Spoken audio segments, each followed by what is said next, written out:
Opravdu jednoduchý, ale super tip na zpestření výuky. Jeden čas jsem si z různých výletů, akcí nebo co doma najdete, tak schovávala takovéto maličkosti a v hodinách je pak používala pro různé hravé aktivity.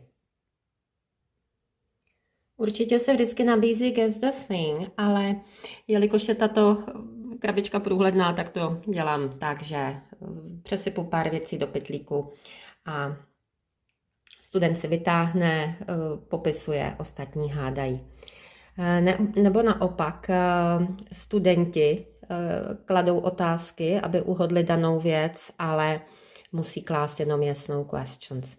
A my si to ještě děláme tak, že musí danou věc uhodnout do 10 otázek a máme soutěž.